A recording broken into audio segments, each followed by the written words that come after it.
Halo hai, apa kabar teman-teman? Bagi kamu yang menonton video ini di pagi hari, siang hari, sore hari, ataupun di malam hari, saya ucapkan selamat pagi, selamat siang, selamat sore, dan selamat malam.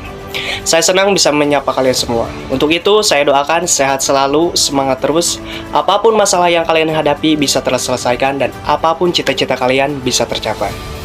Bersyukur juga untuk hari ini kita masih diberi kesempatan untuk bernafas oleh Yang Maha Kuasa. Mari kita ucapkan terima kasih, dan terima kasih.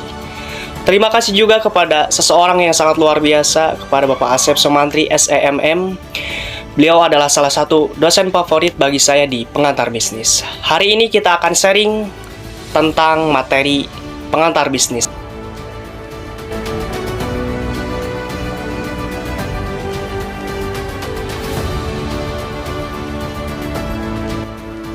Ini dia materinya. Saya ambil referensi materi dari penulis Dr. Henry SEMSI yang diterbitkan 2021. Pada dasarnya, sumber daya manusia ini menjadi aspek penting dalam segala hal, ataupun skala global. Kegiatan-kegiatan multinasional pun pasti membutuhkan yang namanya sumber daya manusia. Tetapi ini pembahasannya di dalam dunia bisnis, jadi kita khususkan atau kita arahkan pembahasannya ke sana. Lalu bagaimanakah hubungan antara sumber daya manusia ini dengan bisnis? Kita ke dasarnya terlebih dahulu. Sumber daya manusia. Sumber berarti yang melatar belakanginya. Melatar belakangi siapa? Manusia. Melatar belakanginya bisa jadi lingkungan, ataupun hal yang terpenting yaitu pendidikannya. Kemudian ada kata daya. Daya itu berarti kemampuan ataupun kekuatan. Ataupun di dalam bahasa intelektual itu adalah skill ataupun soft skill. Kemudian setelah daya ada manusia. Manusia itu berarti objeknya atau pelakunya yang memerankan skill tersebut. Jadi, kualitas organisasi perusahaan sangatlah bergantung kepada orang-orang di dalamnya. Ketika sumber daya manusianya bagus, maka perusahaan akan meningkatkan keunggulan kompetitif, menciptakan inovasi yang bagus, menghasilkan produk yang berkualitas bagus. Dan ketika sumber daya manusianya bagus, perusahaan akan mendapatkan keuntungan yang cukup besar dan memperluas brand perusahaan tersebut. Begitulah hubungan antara sumber daya manusia dengan bisnis. Kita lanjut yang ke pembahasan kedua, yaitu cara menyeleksi karyawan yang kompeten. Ini dia. Setelah perusahaan mendapatkan para calon pelamar kerja, langkah selanjutnya yaitu adalah seleksi. Seleksi adalah sebuah penyaringan calon pelamar kerja yang dilakukan oleh para manajer.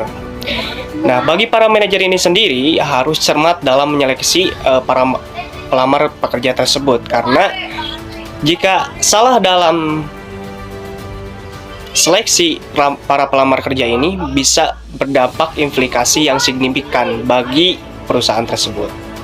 Selanjutnya ada rekrutmen tenaga kerja. Status rekrutmen tenaga kerja itu terbagi menjadi dua.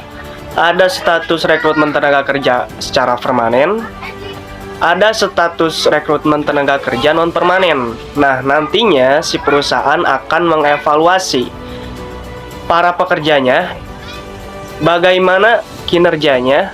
Nanti kalau kinerjanya memenuhi kualifikasi minimum, itu akan ditetapkan secara permanen atau bisa naik jabatannya. Tetapi kalau si pekerjanya ini di bawah standar minimum, akan menjadi pertimbangan, bisa jadi digantikan posisinya atau bisa diberhentikan oleh perusahaan tersebut. Bagian selanjutnya dari sumber daya manusia yaitu praktik kerja berkinerja tinggi, merupakan komitmen perusahaan dengan para pekerja. Sejauh mana kinerja secara individu dan sejauh mana kinerja secara tim.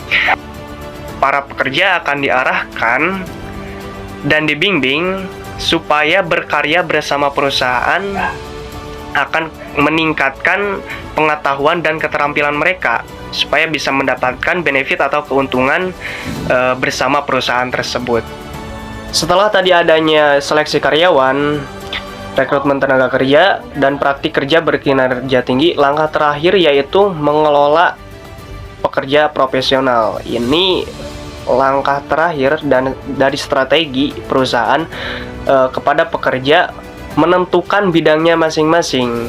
Di sini akan dikelola para pekerjanya dari bidang A sampai bidang Z, itu akan dibimbing supaya menghasilkan tenaga kerja profesional yang bertanggung jawab. Setelah para pekerjanya bisa mengikuti arahan perusahaan dan kinerjanya secara profesional, ini akan diberi semacam tuntutan oleh perusahaan. Misalkan oke, target kita di bulan ini harus mencapai 20%. Nah, dari pekerja profesional tersebut harus mengusahakan atau mengupayakan dengan segala kemampuan yang ada supaya bisa mencapai target yang ditentukan oleh perusahaan seperti itu. Oke teman-teman, itulah rangkuman penjelasan dari materi sumber daya manusia yang berkaitan dengan dunia bisnis. Terima kasih atas atensinya. Mohon maaf kurangnya karena masih proses belajar, lebihnya karena berusaha menjadi lebih baik lagi. Seperti yang saya perlihatkan di awal opening video dan di akhir video, saya mengucapkan terima kasih. Jangan lupa bahagia teman-teman, karena mau bagaimanapun kebahagiaan itu tanggung jawab diri kita sendiri.